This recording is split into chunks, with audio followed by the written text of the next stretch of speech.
इस वीडियो के अंदर हम a journey through states of water chapter के क्वेश्चन आंसर्स करेंगे। क्वेश्चन नंबर 1 है, which of the following best describes condensation. तो बच्चों यहाँ पे आपको 4 स्टेटमेंट्स दिए गए हैं। आपको ये बताना है कि कौन सा ऐसा स्टेटमेंट है जो कंडेंसेशन का जो प्रोसेस है उसको बेस्ट डिस्क्राइब कर रहा है। तो देखिए ऑप्शन 4 जो है ना वो क्या कर रहा है, वो कंडेंसेशन को बेस्ट डिस्क्राइब कर रहा है। देखिए ऑप्शन 4 में क्या लिखा है, the conversion of water vapour into its liquid state. तो बच्चों कंडेंसेशन के प्रोसेस में क्या होता है कि वाटर वेपर जो होते हैं ना वो लिक्विड स्टेट के अंदर चेंज हो जाते हैं। क्वेश्चन नंबर 2 है, identify in which of the given processes evaporation is very important. बच्चों इवेपोरेशन वो प्रोसेस होता है जिसके अंदर वाटर वेपर्स जो हैं वो भाप बन के उड़ जाते हैं। तो यहाँ पे आपको ये बताना है कि ऐसे कौन कौन से यहाँ पे नीचे प्रोसेसेस हैं जिनके अंदर इवेपोरेशन जो है वो बहुत ज्यादा जरूरी है। तो देखिए फर्स्ट आपको दिया गया है कलरिंग विद। तो बच्चों यहाँ पे आप क्या करोगे, जो ऑप्शन बी है ना वाटर कलर्स, इस पे आप टिक कर दोगे। तो जब हम वाटर कलर्स से क्या करते हैं, कलर करते हैं, तो क्या जरूरी है, तब बच्चों इवेपोरेशन का जो प्रोसेस है वो ज्यादा जरूरी हो जाता है। क्यों, ताकि जो वाटर कलर्स हैं वो सूख जाएं। फिर बी है, फिर सेकंड है राइटिंग ऑन पेपर विद। तो यहाँ पे बच्चों आप टिक करोगे बी पर, इंक पेन पर। जब हम इंक पेन से पेपर पे लिखते हैं तब भी इवेपोरेशन का जो प्रोसेस है वो ज्यादा इंपॉर्टेंट हो जाता है। क्यों, ताकि जो इंक है वो फैले ना पेपर के ऊपर। ठीक है, अब क्वेश्चन नंबर 3 है, we see green coloured plastic grass at many places these days. तो देखिए आजकल आप देख रहे होंगे अपने आसपास बहुत सारी जगहों पे आप देख रहे होंगे बच्चों कि ग्रीन कलर की जो प्लास्टिक की घास होती है वो यूज हो रही है। Space around natural grass feels cooler than space around the plastic grass, can you find out why. तो यहाँ पे आपको बताया जा रहा है कि जो हमारी नेचुरल ग्रास होती है उसके आसपास का जो स्पेस होता है वो क्या होता है बच्चों, वहां पे हमें ठंडा महसूस होता है, लेकिन जो प्लास्टिक ग्रास है उसके आसपास का स्पेस हमें ठंडा महसूस नहीं होता। तो आपको बताना है कि इसका क्या रीजन है। तो इसका आप आंसर लिखोगे, the space around natural grass feels cooler due to the processes of transpiration releases water vapors and evaporation released water vapors absorb heat from the surroundings and cause a cooling effect। तो बच्चों natural grass के आसपास का जो space होता है ना वो हमें कूलर इसलिए फील होता है क्योंकि नेचुरल ग्रास जो है वो 2 प्रोसेसेस यूज कर रही है। कौन कौन से, एक तो ट्रांसपायरेशन का और दूसरा इवेपोरेशन का। तो बच्चों ट्रांसपायरेशन के प्रोसेस में क्या होता है कि जो लीव्स होती हैं, जो ग्रास होती है, वो क्या करती है, अपने टाइनी पोर्स से वाटर वेपर्स को रिलीज करती है। ठीक है, फिर जो रिलीज्ड वाटर वेपर्स होते हैं वो क्या करते हैं, हीट को एब्जॉर्ब करते हैं सराउंडिंग से और क्या करते हैं, एक कूलिंग इफेक्ट कॉज करते हैं। और बच्चों ये किस प्रोसेस के जरिए ये कर रहे हैं, ऐसा ये इवेपोरेशन के प्रोसेस के जरिए कर रहे हैं। ठीक है, इवेपोरेशन के प्रोसेस में क्या होता है कि जो वाटर वेपर्स हैं वो आसपास के हमारी जो सराउंडिंग्स होती हैं उनसे हीट को एब्जॉर्ब करते हैं और क्या कॉज करते हैं, एक कूलिंग इफेक्ट कॉज करते हैं। फिर अब क्वेश्चन नंबर 4 है, give examples of liquids other than water which evaporate. यहाँ पे आपको ऐसे लिक्विड्स के एग्जाम्पल देने हैं बच्चों पानी के अलावा जो इवेपोरेट होते हैं। तो आप लिखोगे अल्कोहल, एसीटोन एंड पेट्रोल। बच्चों ये तीनों ही क्या है, ये तीनों ही लिक्विड हैं और ये क्या होते हैं, ये इवेपोरेट हो जाते हैं। अब क्वेश्चन नंबर 5 है, fans move air around creating a cooling sensation.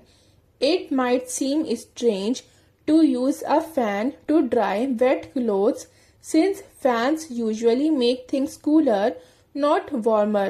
Normally, when water evaporates, it requires heat, not cold air. What do you think about this?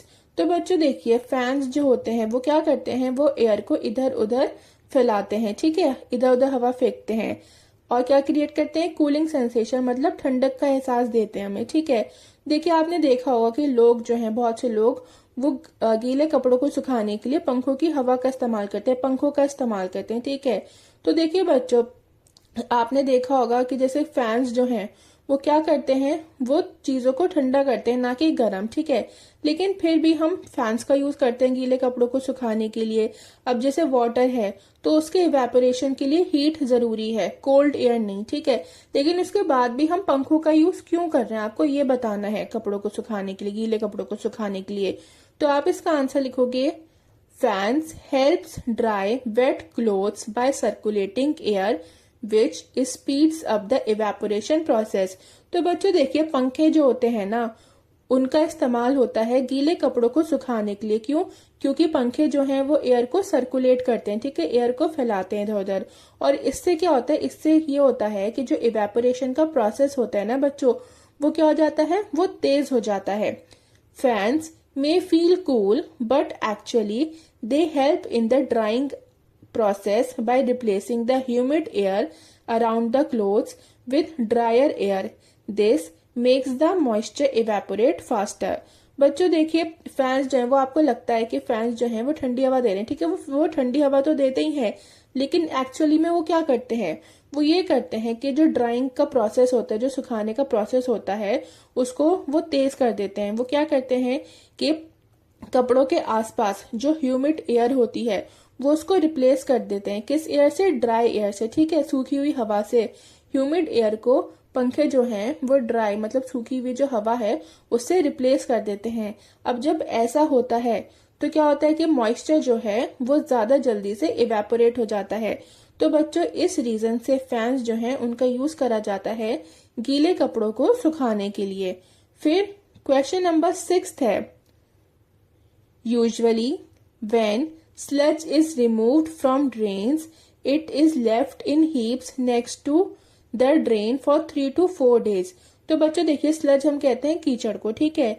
तो ड्रेन्स में से जब कीचड़ को निकाला जाता है तो आपने देखा होगा कि उसको 3 से 4 दिन के लिए इकट्ठा करके ड्रेन के पास रख दिया जाता है।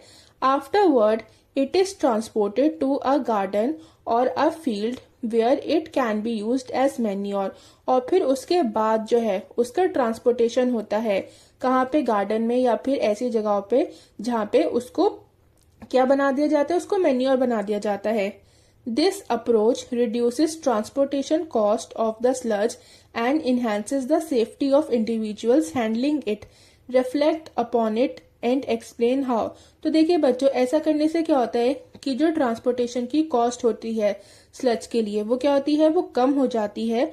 और क्या होता है कि जो इंसान, जो लोग उसको, स्लज को क्या कर रहे हैं, हैंडल कर रहे हैं, उनकी सेफ्टी भी ऐसे इंक्रीज हो जाती है, ठीक है, वो सेफ रह पाते हैं। तो आपको बताने ऐसा क्यों हो रहा है, ठीक है। तो इसका आंसर आप लिखोगे, when sludge is left in heaps for 3 to 4 days, its water content gets evaporated, which reduces the volume and weight of the sludge, making it easier and less expensive to transport. बच्चों देखिए, जब हम sludge को drain में से निकाल देते हैं, ठीक है, तो ड्रेन के पास ही 3 से 4 दिन के लिए रख देते हैं। ऐसा क्यों करते हैं? ऐसा इसलिए करते हैं क्योंकि देखिए, ताकि क्या होता है कि स्लज में जो भी वाटर कंटेंट है, जितना भी पानी वगैरह है, वो सब क्या हो जाए, वो इवेपोरेट हो जाए। अब जब स्लज में से वाटर कंटेंट इवेपोरेट हो जाता है तो स्लज की जो वॉल्यूम है, उसका जो वजन है, वो कम हो जाता है। अब जब वजन कम हो गया तो उसको ट्रांसपोर्ट करना ज्यादा आसान हो जाता है और ट्रांसपोर्टेशन की कॉस्ट भी कम हो जाती है। क्यों? क्योंकि स्लज का जो वॉल्यूम है, उसका जो वेट है, वो कम हो गया है वाटर के इवेपोरेट होने से। Also handling the drier sludge is safe for individuals because it is less likely to spill or spread contaminants. अब बच्चों, जो ड्रायर स्लज होता है ना, जो सूखा हुआ स्लज होता है, वो उन लोगों के लिए जो उसको हैंडल कर रहे हैं, उनके लिए ज्यादा ठीक होता है, ठीक है, उनके लिए ज्यादा सेफ होता है। क्यों? क्योंकि जो ड्रायर स्लज होता है ना, वो इधर उधर उसको फैलने का जो चांस होता है, तो उधर गिरने का चांस जो होता है उसमें कम हो जाता है। और बच्चों, स्लज, गीला स्लज क्या करता है, वो कंटामिनेशन को स्प्रेड करता है, ठीक है, मतलब वो हार्मफुल बैक्टीरियाज को फैलाता है, उससे बीमारियां फैलती हैं। लेकिन जो ड्रायर स्लज होता है उसके अंदर वाटर कंटेंट नहीं होता, तो इस वजह से जो कंटामिनेशन होता है, जो कंटामिनेंट्स होते हैं वो स्प्रेड नहीं हो पाता। ठीक है, तो इस रीजन से स्लज को 3 से 4 दिन के लिए ड्रेन्स के पास ही रख दिया जाता है ताकि उसका जो वाटर कंटेंट है वो इवेपोरेट हो जाए। अब क्वेश्चन नंबर 7 है, observe the activities in your house for a day, identify the activities that involve evaporation, how does understanding the process of evaporation help us in our daily activities. तो बच्चों यहाँ पे आपको बताना है कि हमारे घर के अंदर मतलब हमारी जो डेली एक्टिविटीज हैं उनमें से कौन कौन सी डेली एक्टिविटीज ऐसी हैं जिसमें इवेपोरेशन का जो प्रोसेस है वो यूज हो रहा है। तो आप इसका आंसर लिखोगे, we perform various activities where process of evaporation help us, some of them are drying of wet clothes. तो बच्चों जो गीले कपड़े होते हैं उनको सुखाने के लिए इवेपोरेशन का प्रोसेस यूज हो रहा है। हॉट टी गेटिंग कोल्ड, जो गर्म चाय होती है वो जब वो ठंडी होती है तो उसमें भी इवेपोरेशन यूज हो रहा है। Drying of a mopped floor, जब हम फर्श पे पोछा लगाते हैं तो हमारा जो फर्श होता है वो गीला होता है ना, लेकिन इवेपोरेशन के प्रोसेस के जरिए फर्श जो है वो हमारा सूख जाता है। ड्राइंग ऑफ वेट हेयर, गीले बालों का सूखना भी इवेपोरेशन के प्रोसेस की वजह से हो रहा है। ड्राइंग ऑफ वॉश्ड यूटेंसिल्स, हमने जो बर्तन हम धोते हैं तो वो भी बच्चों किस वजह से सूख जाते हैं, वो भी इवेपोरेशन के प्रोसेस के जरिए सूख जाते हैं। अब क्वेश्चन नंबर 8 है, how is water present in the solid state in nature. देखिए आपको ये बताना है कि हमारा जो वाटर है वो किन किन सॉलिड स्टेट्स में हमारे नेचर में प्रेजेंट है। तो आप इसका आंसर लिखोगे, ice, snow, hail, glaciers and frost are the solid state of water present in nature. तो बच्चों हमारे नेचर के अंदर वाटर जो है वो कौन कौन सी सॉलिड स्टेट्स में है, वो है आइस में, स्नो में, हेल में, ग्लेशियर्स में और फ्रॉस्ट में। अब क्वेश्चन नंबर 9 है, reflect on the statement, water is our responsibility before it is our right, share your thoughts. बच्चों देखिए रेस्पॉन्सिबिलिटी का क्या मतलब होता है, रिस्पॉन्सिबिलिटी का मतलब होता है जिम्मेदारी और राइट का मतलब होता है हक। तो देखिए हमारे हक से पहले पानी क्या है, पानी हमारी जिम्मेदारी है। तो आपको इस स्टेटमेंट के ऊपर रिफ्लेक्ट करना है, ठीक है, और अपने थॉट्स शेयर करने हैं। तो आप इसका आंसर लिखोगे, water is our responsibility before it is our right because only a small portion of water available on earth is fit for use. It is finite and we need water for most of the activities. Without water, our ecosystem will get disturbed. It's our duty to protect and conserve it for future generations. तो बच्चों देखिए हमारे हक से पहले, हमारे right से पहले वाटर जो है वो हमारी जिम्मेदारी है, ठीक है, हमारी रेस्पॉन्सिबिलिटी है। क्यों? क्योंकि बच्चों हमारी नेचर के अंदर जितना भी पानी है ना उसमें से सिर्फ बहुत थोड़ा सा पानी, सिर्फ बहुत स्मॉल पोर्शन ऐसा है जो कि फिट है। किस लिए फिट है? देखिए वो फिट है यूज होने के लिए, जैसे कि हम ह्यूमंस हैं, प्लांट्स हैं, एनिमल्स हैं, ठीक है, तो उनके इस्तेमाल के लिए सिर्फ बहुत थोड़ा सा पानी ही ऐसा है जो फिट है। और देखिए बच्चों वाटर जो है वो फाइनाइट है, मतलब वो लिमिटेड है, ये नहीं है कि वाटर अनलिमिटेड है। तो वाटर जो है वो लिमिटेड है और हमें वाटर जो है वो अपनी मोस्ट ऑफ द एक्टिविटीज के लिए चाहिए होता है। बिना पानी के हमारा जो इकोसिस्टम है वो बिल्कुल ही डिस्टर्ब हो जाएगा, ठीक है बच्चों।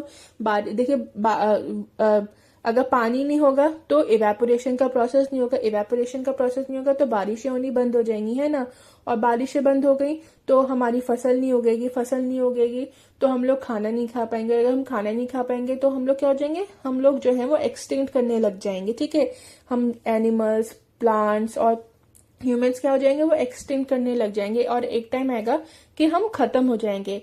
पानी जो है वो हमारे पीने के लिए भी जरूरी है, ठीक है, पानी नहीं होगा तो हम वैसे ही प्यासे मर जाएंगे। तो हमारा जो इकोसिस्टम है उसको बैलेंस रखने के लिए पानी जो बहुत ज्यादा जरूरी है। बिना पानी के हमारा इकोसिस्टम बैलेंस नहीं रहेगा। It's our duty to protect and conserve it for future generations. और बच्चों ये हमारी जिम्मेदारी बनती है कि हमारी आगे आने वाली जो जनरेशन है उसके लिए हम पानी को क्या करें, हम पानी को प्रोटेक्ट करें, पानी को बचाएं और कंजर्व करें, ठीक है। अब क्वेश्चन नंबर 10 है, the seat of a two wheeler parked on a sunny day has become very hot, how can you cool it down. तो देखिए बच्चों, टू व्हीलर किसको कहते हैं, हम स्कूटी को या स्कूटर को या बाइक को कहते हैं टू व्हीलर, ठीक है। या फिर टू व्हीलर क्या हो गया, वो भी हो गई हमारी साइकिल भी हो गई। तो देखिए एक टू व्हीलर है जो क्या धूप में खड़ा है, ठीक है, धूप में वो पार्क है और उसकी वजह से वो बहुत ज्यादा गर्म हो गया है। तो आपको ये बताना है कि हम उसको ठंडा करने के लिए क्या क्या कर सकते हैं। तो इसका आंसर आप लिखोगे, to cool down the hot seat of a two wheeler parked on a sunny day we can park it in the shade. तो बच्चों हम उसको क्या कर सकते हैं, हम उसको छाया में पार्क कर सकते हैं। Cover it with a wet cloth, हम उसको गीले कपड़े से कवर कर सकते हैं। Use a cover to cover it, या फिर हम एक नॉर्मल कवर भी उसके ऊपर चढ़ा सकते हैं ताकि वो गर्म ना हो। स्प्रिंकल वाटर ऑन इट, और हम बच्चों उस पर पानी का भी छिड़काव कर सकते हैं। पानी के छिड़काव से क्या होगा कि वो ठंडा हो जाएगा। बस बच्चों, आपके इस चैप्टर के क्वेश्चन आंसर्स कंप्लीट होते हैं। आई होप आपको वीडियो अच्छी लगी और पसंद आई हो। बच्चों अगर आपको वीडियो अच्छी लगी और पसंद आई तो प्लीज वीडियो को लाइक और चैनल को सब्सक्राइब कर दें और बेल आइकन को भी प्रेस कर दीजिएगा ताकि जब भी मैं कोई न्यू वीडियो अपलोड करूं तो आपको उसका नोटिफिकेशन मिल जाए।